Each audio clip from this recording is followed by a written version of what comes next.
Thank you to Kim Quine for Daybreak, and Andy Wint will be along at 10 with Super Gold Sunday. But right now, this is Judith Lay saying Moromai, good morning and welcome to our new programme here on Manx Radio. In these unfamiliar times, with so much of island life on hold, the Christian churches of the island are united to be at your service, living faith together.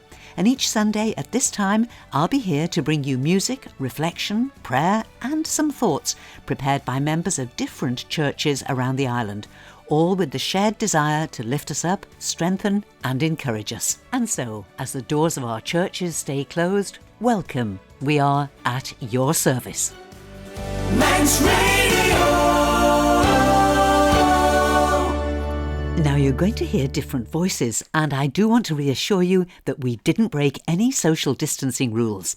Computer technology made it possible to record the various people taking part today without any of us actually seeing each other. And that explains why our voices will sound slightly different, not something that would happen if we were able to be together in the studio. So let's get started with music from Wallingford Parish Church Choir, who were Classic FM's Choir of the Year not so long ago. Being based in an Oxfordshire village means they have featured as extras in the popular television drama Midsummer Murders, frequently drafted onto the set when church life features in the plot. But happily, they've all lived to tell the tale. Here they are with a splendid orchestral arrangement of Guide Me, O Thou Great Redeemer.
Wallingford Parish Church Choir and Guide Me, O Thou Great Redeemer. Judy Cannan lives in Onken and is a trained retreat leader and prayer guide who loves helping people to develop a deeper spiritual life. For Judy, this prayer, written by Brother Bernard of the Society of St. Francis, sums up the confusion that we so often feel. Lord, I want to love you, yet I'm not sure. I want to trust you, yet I'm afraid of being taken in. I know I need you, yet I'm ashamed of the need. I want to pray, yet I'm afraid of being a hypocrite. I need my independence, yet I fear to be alone. I want to belong, yet I must be myself. Take me, Lord, yet leave me alone. O Lord, if you are there, you do understand, don't you? Give me what I need, but leave me free to choose. Help me work it out on my own, but don't let me go. Let me understand myself, but don't let me despair. Lighten my darkness, but don't dazzle me. Help me to see what I need to do, and give me strength to do it. O Lord, I believe. Help thou my unbelief. He's not mad at you, and he's not disappointed. His grace is greater still than all of your wrong choices. He is full of mercy, and he is ever kind. Hear his invitation, his arms are open wide. You can come as you are, with all your broken pieces and all your shameful scars. The pain you hold in your heart, bring it all to Jesus. You can come as you are. Come As You Are, sung there by the Sydney Staff Songsters from Australia, one of the many fine Salvation Army choirs around the world. And there'll be more music from them and more words from Judy Cannan later in the programme. Today's Bible reading is from the Gospel according to John. It's a powerful story with an amazingly relevant message for our present time. David Suchet reads from the Bible, and Reverend Alex Brown shares some thoughts on what the story is saying to us today.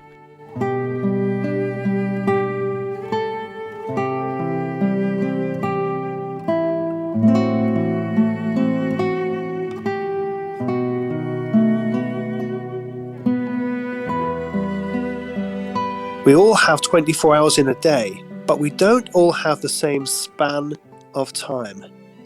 The story of Lazarus in John's Gospel is a story about the end of someone's time, and Jesus' response to that. In the story, one of Jesus' closest friends, a man called Lazarus, has become ill, and Jesus has remained far away. Now a man named Lazarus was ill.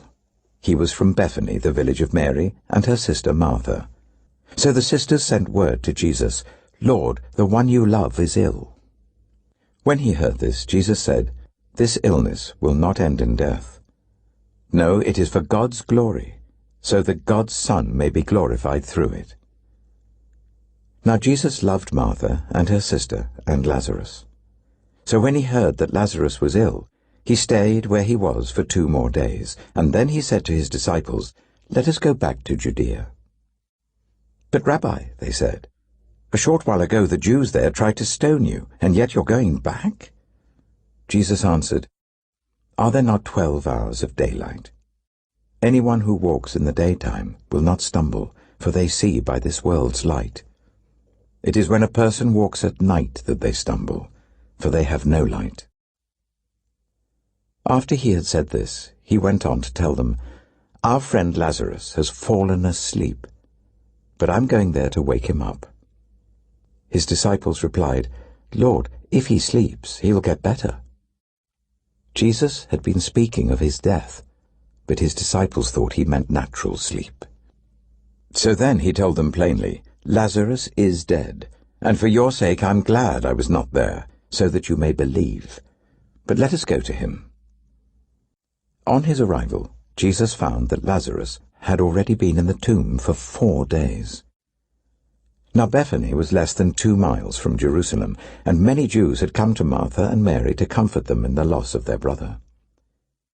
When Martha heard that Jesus was coming, she went out to meet him, but Mary stayed at home. "Lord," Martha said to Jesus, If you had been here, my brother would not have died. But I know that even now God will give you whatever you ask." Jesus said to her, "Your brother will rise again." Martha answered, "I know he will rise again in the resurrection of the last day." Jesus said to her, "I am the resurrection and the life. The one who believes in me will live, even though they die. And whoever lives by believing in me will never die. Do you believe this?" "Yes, Lord," she replied. "I believe that you are the Messiah, the Son of God, who is to come into the world." After she had said this, she went back and called her sister Mary aside. "The teacher is here," she said, "and is asking for you." When Mary heard this, she got up quickly and went to him. Now Jesus had not yet entered the village, but was still at the place where Martha had met him. When the Jews who had been with Mary in the house comforting her noticed how quickly she got up and went out, they followed her, supposing she was going to the tomb to mourn there. When Mary reached the place where Jesus was and saw him, she fell at his feet and said, "Lord, if you had been here, my brother would not have died." When Jesus saw her weeping, and the Jews who had come along with her also weeping, he was deeply moved in spirit and troubled. "Where have you laid him?" he asked. "Come and see, Lord," they replied. Jesus wept. Then the Jews said, "See how he loved him." But some of them said, "Could not he who opened the eyes of the blind man have kept this man from dying?" Jesus, once more deeply moved, came to the tomb. It was a cave with a stone laid across the entrance. Anyone who's been through something like this knows that for those first few days, it just feels surreal. Jesus comes to the family, he speaks to them, and he weeps. The maker of the universe weeps at the death of his friend. But there is a reason why this particular death is so painful for Jesus. It's because he knows that in just a few days' time, his own time is going to be taken from him in a cruel act of power-hungry desperation by the very people he came to offer peace and salvation to. As Jesus looks at the weeping crowd, is he imagining his own family who will be there weeping for him? As he comes to the tomb, is he looking at his own dance with death? And as he sees the stone that's in front of Lazarus's tomb, is he imagining the stone which is going to seal him into his own death? "Take away the stone," he said. "But Lord," said Martha, the sister of the dead man, "by this time there's a bad odour, for he has been in there 4 days." Then Jesus said, "Did I not tell you that if you believe, you will see the glory of God?" So they took away the stone. But there's a change. Jesus begins to speak to Lazarus' sisters about life, about hope beyond the grave, and about resurrection. He says that he is this life, and he is this hope, and he is this resurrection. Those who believe will be able to see life even after death. He says that they're about to watch and witness God in all of his brilliance. Then Jesus looked up and said, "Father, I thank you that you have heard me. I knew that you always hear me, but I said this for the benefit of the people standing here, that they may believe that you sent me."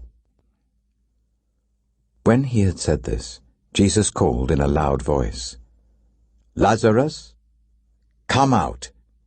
The stone is rolled away, just like in a few days' time, it will be rolled away from Jesus' tomb also. And Jesus shouts Lazarus' name and boldly instructs him simply to get up and to come out. Oh, how many times have we been in a place where we feel surrounded by darkness or stillness or the death of everything that is good? How many times have we needed to hear Jesus shout to us, maybe today more than ever, "Come out, arise and come out." The dead man came out. his hands and feet wrapped with strips of linen, and a cloth round his face. Jesus said to them, "Take off the grave clothes and let him go." So Lazarus simply walks out to gasps of amazement. And ironically, in John's Gospel, it's this incredible miracle which is the trigger for the end of Jesus' life, as the religious leaders see how powerful Jesus is, and they put the meat on the bones of their plans to see him off. Therefore many of the Jews who had come to visit Mary and had seen what Jesus did believed in him. But some of them went to the Pharisees and told them what Jesus had done. Then the chief priests and the Pharisees called a meeting of the Sanhedrin. "What are we accomplishing?" they asked. "Here is this man performing many signs. If we let him go on like this, everyone will believe in him, and then the Romans will come and take away both our temple and our nation." Then one of them, named Caiaphas, who was high priest that year, spoke up. "You know nothing at all. You do not realize that it is better for you that one man die for the people than that the whole nation perish." So from that day on, they plotted to take his life. It's Jesus' life and death and resurrection which is the power that God offers us today, to all of us, to a world in need, specifically to any with the courage to reach out to him and in faith believe that we too can experience this resurrection power in us today, not just at the end of our time, but right here and now. He truly still is the resurrection and the life. So may your hope rise. May your faith grow. May your darkness become light all around you as you too place your hope in the one who has beaten death and reaches out to you. Would you hear his voice say to you today, "Arise and come out"?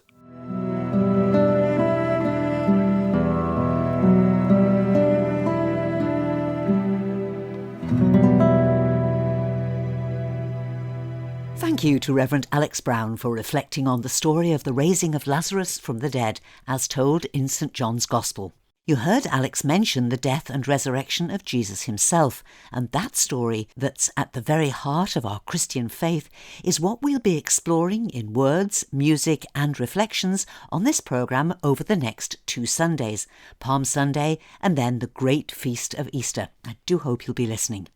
One of the concerns we all have about following the very necessary rule to stay at home is to make sure that those who live alone don't become lonely or feel isolated. Judy Cannan lives alone, but she joins us again now to explain why she quite definitely feels she is not alone. We are not alone. We are not alone. We are not alone. God is with us. We are not alone. We are not alone, we are not alone, God is with us, we are not alone, we are not alone. A couple of days ago, I made a decision. I decided to shelve all those self-imposed expectations I had had for this time of isolation. I had told myself that I would clean out cupboards and drawers and the roof space. Oh yes, and shred no longer needed paperwork. And if we were still in lockdown after those were all sorted, I'd make a start on the garage and the garden. Now these are all very commendable jobs to be jobbed, as we used to say in days gone by. You know, those days we remember fondly when life was very full. Full-time work, school runs, club nights and social activities that filled all our days and led to accumulating clutter, both physical and mental. I may yet get around to some of those jobs, and then again, maybe I won't.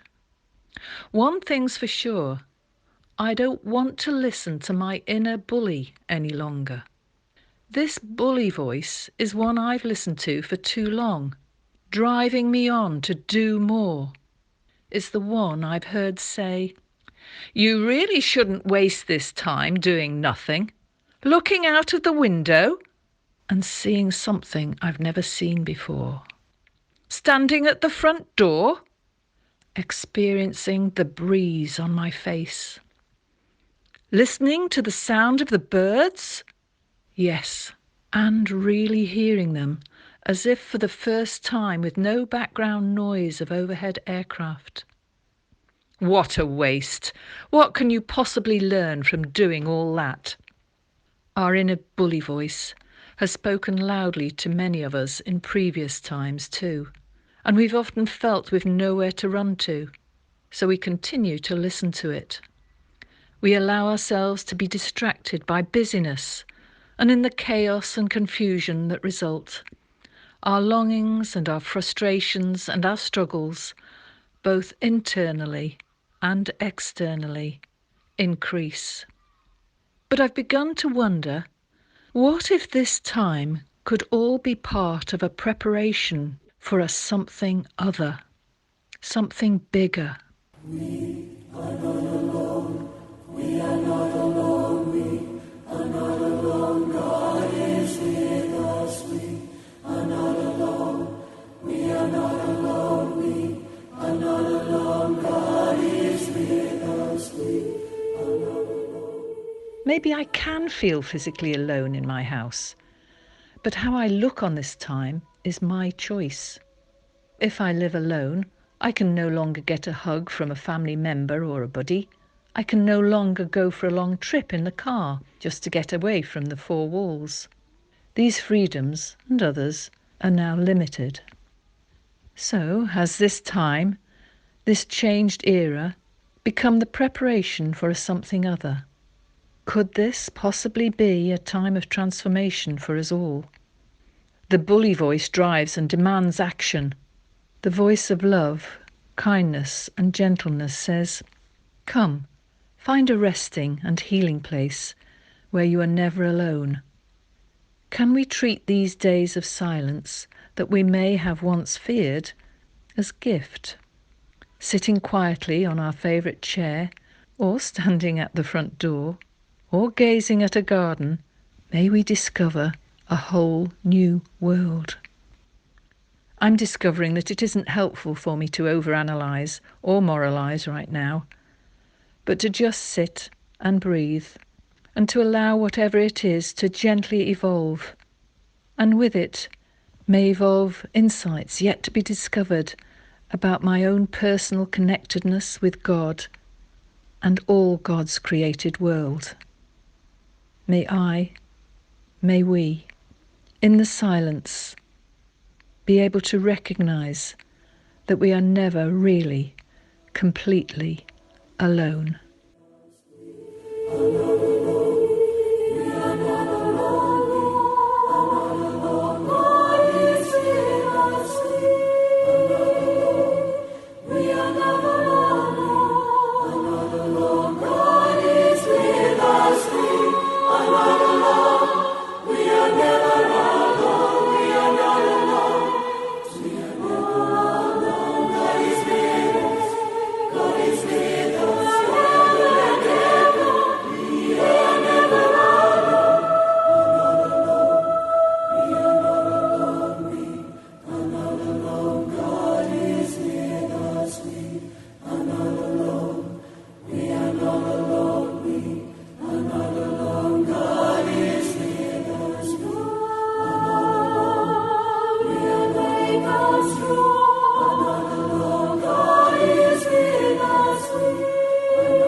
We are not alone. As promised, more music from the Sydney Staff Songsters, a fine Salvation Army choir from Australia. And we end with words from journalist and writer Anne Atkins, who's a regular contributor to BBC Radio 4's Thought for the Day, and last week was praised for an extraordinary and moving contribution in which she revealed her father had died just hours earlier.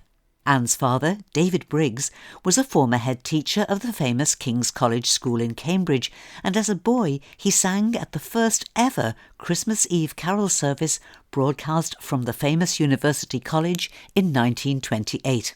Anne said that she'd told her father that she loved him and said goodbye as usual when she'd made her regular phone call to him on the Monday evening to get his approval for her Thought for the Day script. She told Today listeners, 5 minutes after I reached my destination, I got a call to say that he had died. A shock? Hardly. He was 102. A loss? More than words can say. Society, she said, must sometimes evaluate when not everyone can be saved. But all such evaluation is false.